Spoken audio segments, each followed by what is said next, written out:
Money Radio, discussing the business of making and spending money. Hello, you're welcome to today's edition of Money Radio on Leadership Podcast. Money Radio brings you the latest development in Nigeria's business and economy cycles and issues of businesses around the world. My name is Innocent Odo, and today in a Money Radio segment, agri segment of Money Radio, we'll be talking about a very important topic that is at the heart of the economic development of Nigeria and the issue of adding value to the economy for productivity. Now, agriculture and manufacturing are two twin areas of any nation's life that can change the fortunes of that country if properly harnessed and put in the right direction. We're talking about the role of agriculture and manufacturing in job creation in Nigeria. Now, it may interest you to know that in today's Nigeria, unemployment, according to the National Bureau of Statistics, is about 33.3%, which is an alarming rate, especially of the young people of this country. Therefore, it is very, very important that the nation's resources in agriculture and manufacturing potentials should be harnessed now to be able to curb this alarming rate of unemployment, especially of the youth.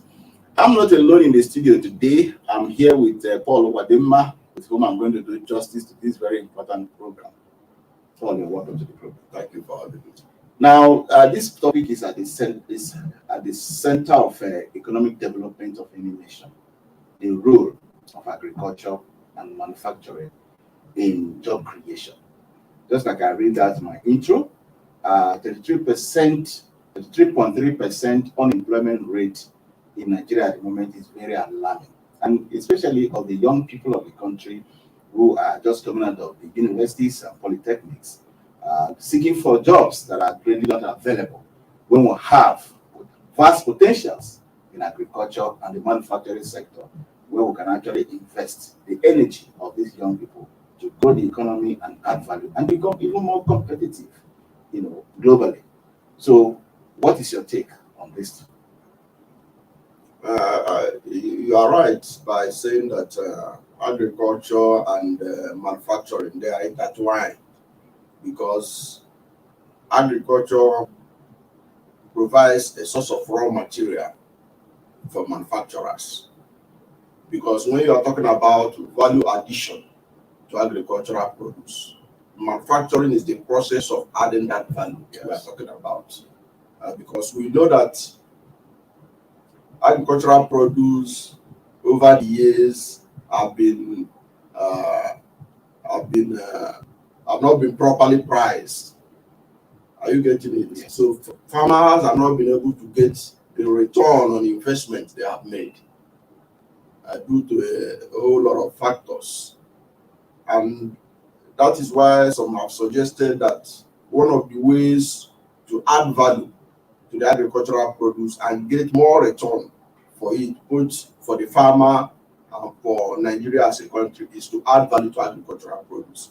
And when you add value through industrialization or through the application of technology to the agricultural produce, you create more jobs. Yes. We know that agriculture is the largest employer of labor in Nigeria. Now, that said, no nation can actually make progress in the 21st century without the manufacturing sector being up there. Therefore, there's a need for synergy between the agricultural sector and manufacturing sector. And when there's this synergy in these two sectors, you can bet that it will grow the economy, it will generate more jobs. So it is important that we look into these two sectors, which are very key to tackling the problem of unemployment in Nigeria. As you already rightly pointed out, the level of unemployment in Nigeria is alarming, and it cannot be wished away. Something has to be done about it strategically. And one of the ways to do it is to encourage the youths to embrace agriculture, and then for the government to provide incentive for people to invest in manufacturing.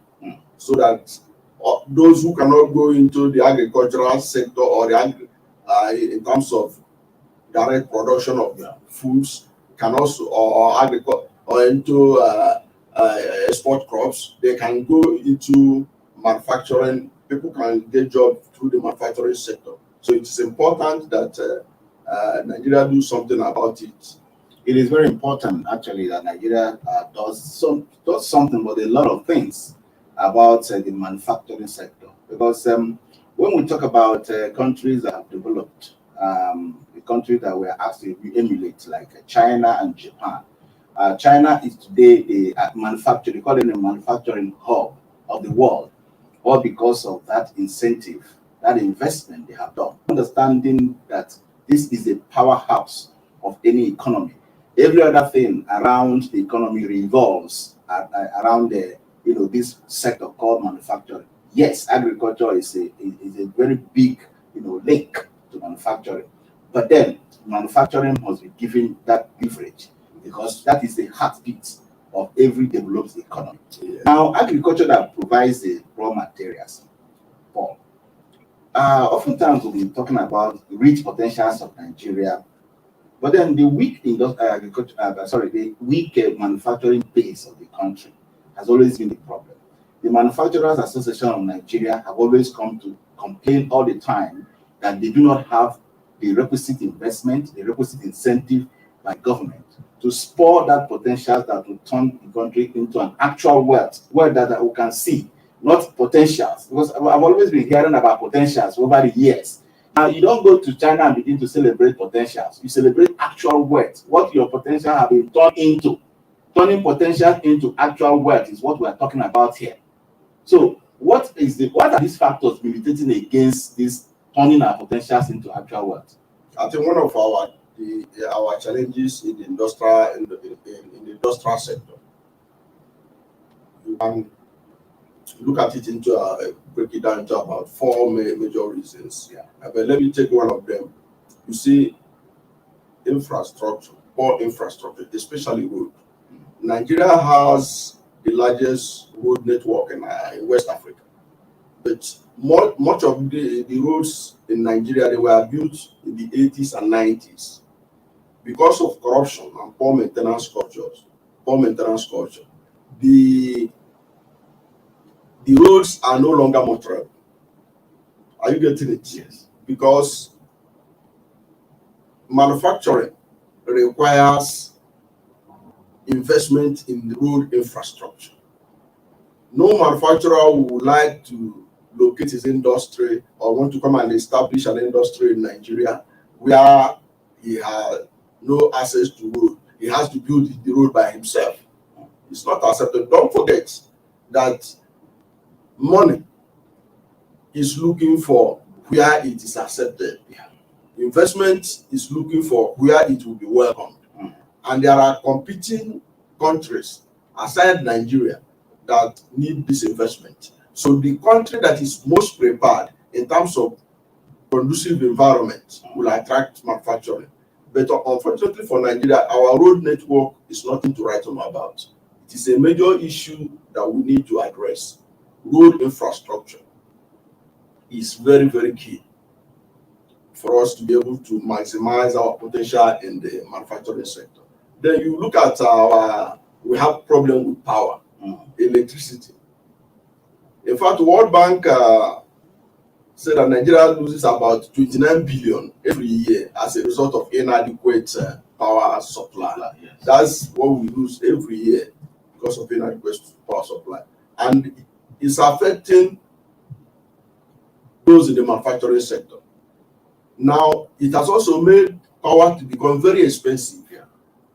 It is not only that it's epileptic, it's also expensive. And at the end of the day, manufacturers have to power their industry, seeking independent sources of energy, which is not good enough in a competitive world where investments are looking, where investors are looking for conducive environment to put their money. So little wonder that many have decided to move their investment on manufacturing arms to neighboring countries like Ghana, and what have you. So that is one area that is hindering the manufacturing sector. Then another problem that manufacturing sector is also having in Nigeria is, if you look at Nigeria, our ports are concentrated in Lagos for whatever reason I cannot explain. So because of port congestion, it is very expensive to bring in equipment, other inputs from abroad.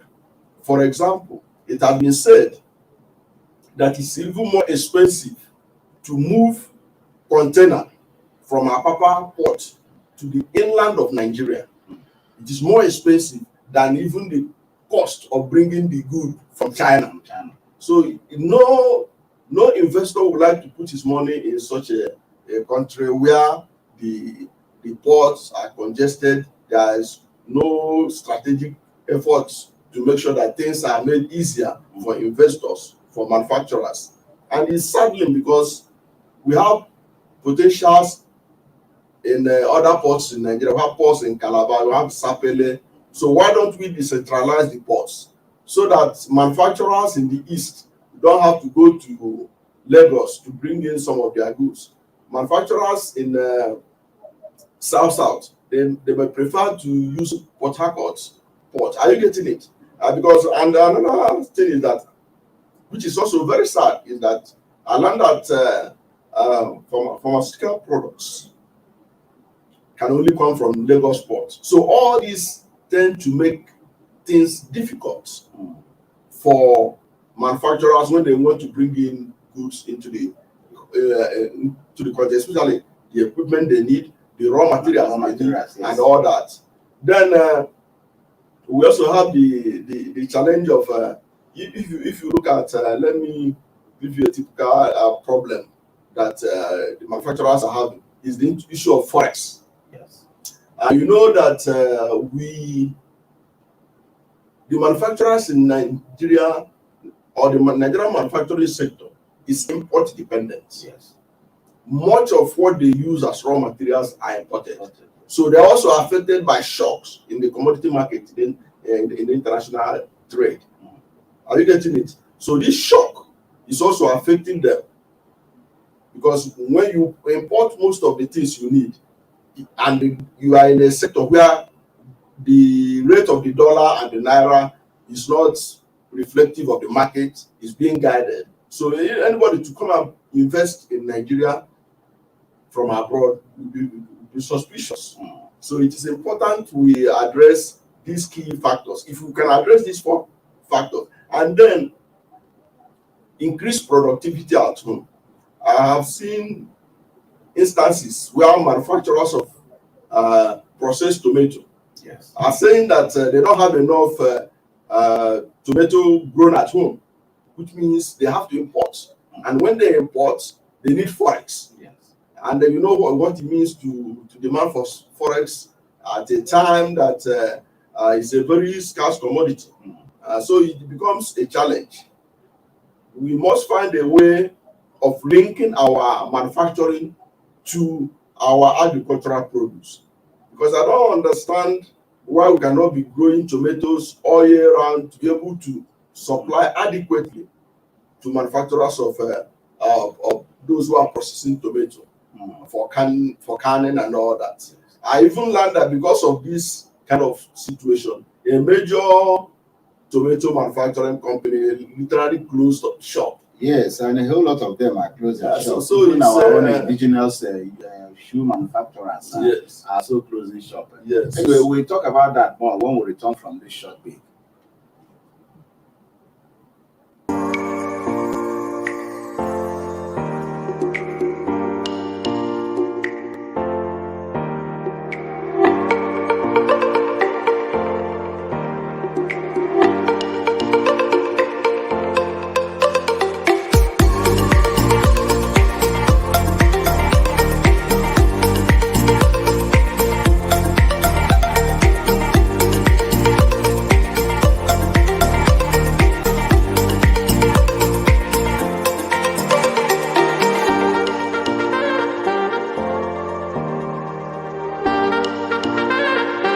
For sponsorship and advert placements, please contact 080-3688-6158. Last Word Leadership Podcast Studio. You have the last word.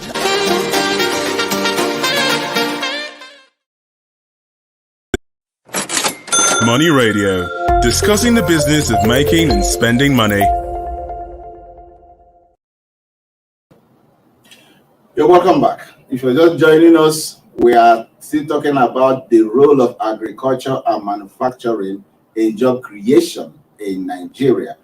Before we went on that short break, we were talking about some manufacturing plants that have closed shop in the country. And that's a whole lot of things, an impact is making on the economy, where some of their plants, some of their workers have been disengaged and the companies are relocated to other countries. I remember, Paul, just a couple of months ago, a friend of mine who used to have a shoe manufacturing plant somewhere in Aba had to close shop and also began to look for forex to import the same products from China. And all the people, as at the time he closed that shop, he had about 20 people under his employ. You can imagine the impact of what that has done on the economy of the country, having laid off about 20 people. So, and he is not the only one in that kind of crisis, So, and he complains so much about lack of investment, lack of support, especially this poor power supply, where they have to, generate their own power, which is expensive. And then, of course, the unit of shoe that they produce in Aba here cannot compete with what the Chinese are doing because of the low level of productivity in their country and massive production of the same, items that they are bringing in here. So, if after how many years of, say, democracy in the country, we cannot give ourselves electricity, I do not know how many megawatts that they say we have now, the one that they can generate and the one they can transmit. I mean, that's a very huge problem already. Yeah, where you're talking about a country trying to, increase manufacturing, yet you don't have the adequate power supply. It doesn't work. But that's one of the areas that need to be decentralized. Yes. This idea that every power must be transmitted to the national grid. Because if we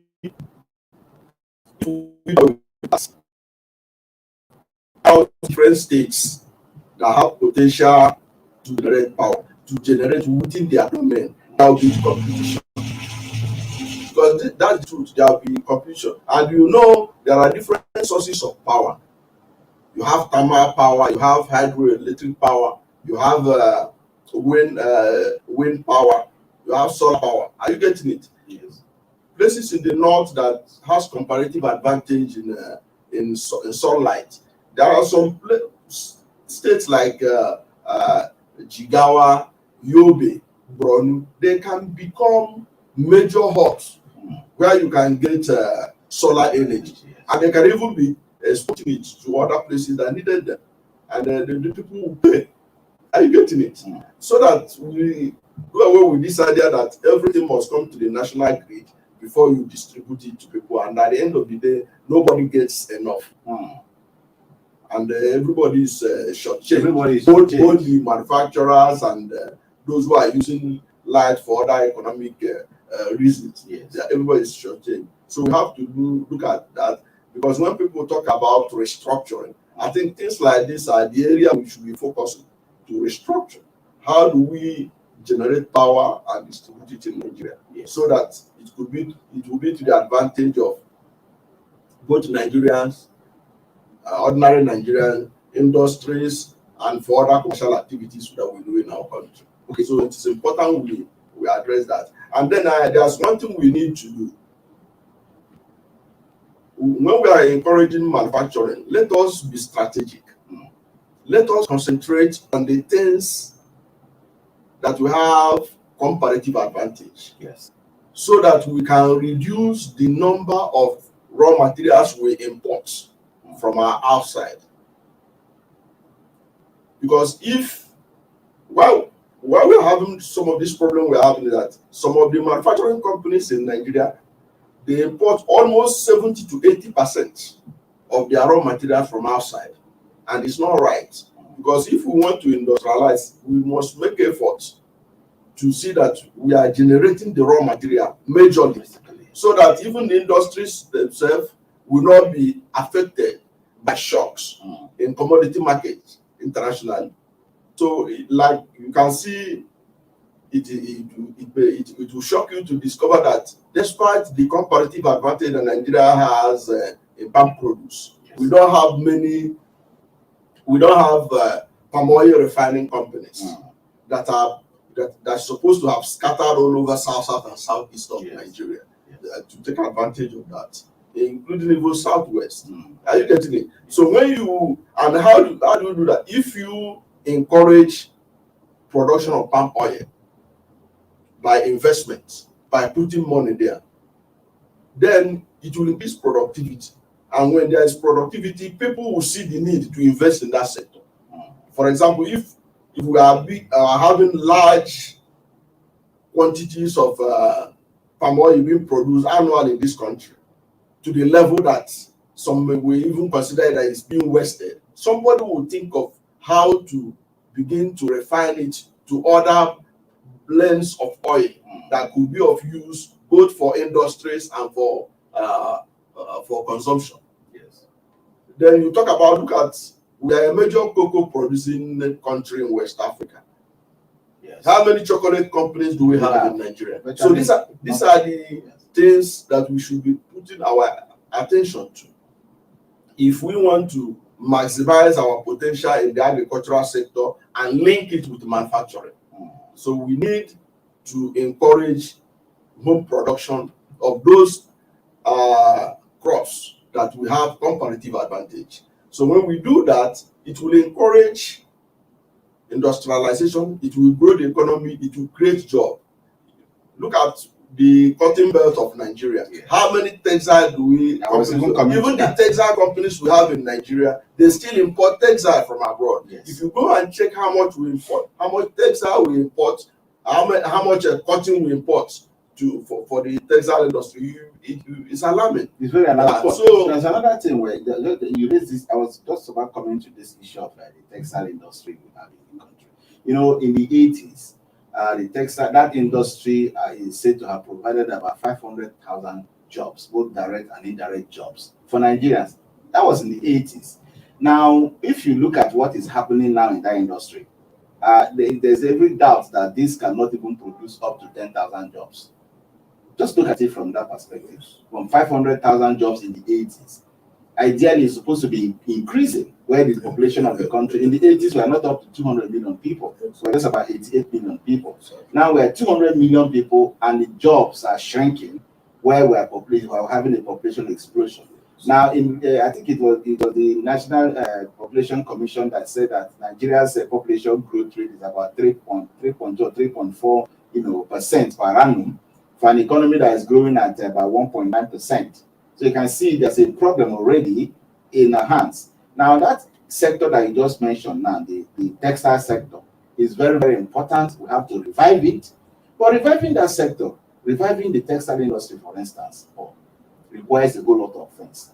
I do not think there's any, there were policy pronouncements in the past. We're going to do this, we're going to do that. But I don't think there's been any strategic and measured ways or methods through which we realize the dreams that they have been talking about. Well, I know that even before this government came on board, the previous administration sunk huge amount of money to revitalize the textile industry, especially in the Kaduna belt and all that. But it didn't amount to anything. You know, the problem with our country is that our leaders have not been very strategic. What happened was that with the advent of crude oil and easy money they were getting, some sectors that ought to have been paid attention to were neglected. You can see that even the textile industry was eventually left for the Lebanese to take over. Yes. And the Lebanese, from the Lebanese, we get to the Indians, and now Nigerian market is being flooded by cheap textile from China. And from Pakistan. Yes. And now Nigeria is also being careful. Nigeria don't want to offend China. So you cannot even say, okay, let us put a brake on cheap textile from China. Are you getting it? But you can't do that now because of the kind of cozy relationship we want to do with China. So that's part of the problem. But my own concern is this. Let us even encourage the raw material for the textile industry, which is cotton. Yes. Let us be more productive in growing cotton to the level that we will be among the world's largest producers of it. So that even if our our textile industries are not keeping up with the quantity of cotton being produced, we can be exporting all those. Yes. Are you getting it? And when you are exporting, you are generating more foreign exchange for your country and for our country. So it is important we pay attention to agriculture, grow more cotton in the country. But for we to do it, we need to look at our funding. Because we have a situation where less than 2% of the total budget earmarked, because less than 2% of the total budget is earmarked for agriculture. It is not good enough if we are serious about turning agriculture as a vehicle for growing the economy, for job creation. Because we need to increase our funding. We need to make sure that Nigeria maintain the Mobutu Declaration. We say that every country in Africa should at least devote 10% of the budget to the agricultural sector.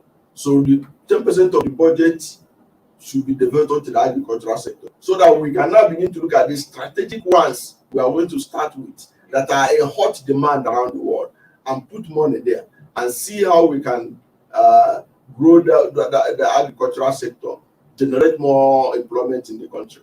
That's the way I look at it. Yeah, very interesting because at the heart of every nation's development is manufacturing. Yes, agriculture is also very important in producing the raw materials that will feed the manufacturing sector. But it is in that sector that everything is being processed, and added value to, where we will now come to say, okay, we can now compete with the global community. Now, it is the competition. The competition out there is very stiff, of course, and so you can see how nations are already the US, China, and other Western countries. All the troubles, all the quarrels you think they have, it's about how can we sell our product that we have manufactured in our country. Exactly. They are flooding their market to other parts of the world. Sometimes you see that China will in fact devalue its own currency because it wants to sell its more of the manufactured goods outside the country, and you see the United States of America against that. And you know that now we are talking about the African Free Trade Area. Yes, the countries that will maximize this opportunity are the countries that are ready to develop their manufacturing sector. Because one of the things that the free trade area don't want is for you to go and import something from China or import from France and then come and pretend that it was a African manufactured. No, they want to see productivity increase in Africa. So the best way we can do it is to invest more in manufacturing, to invest more in the agricultural sector. Because if you put manufacturing and agriculture together and link them together, I told you about palm oil production in Nigeria. You can imagine how many palm oil refining companies that could have been established in parts of southern Nigeria if we are really serious about it. The kind of jobs they will generate, the value chain, people along the value chain that will benefit from it. Unemployment will be reduced to the lowest you can ever imagine if we are able to maximize all these opportunities. Unemployment has to be reduced. Yes, to the various maximum because of the experiences that we're having among the young people who want to Yahoo business. People. These guys are supposed to invest that energy in something very productive in agriculture and manufacturing sector instead of going to do internet fraudster. We must encourage our industries to rely more on raw materials from home. Yes, so that to reduce imports. All right, we must encourage our industries to produce more raw materials at home. That's the best way to leave it for today's edition of Money Radio.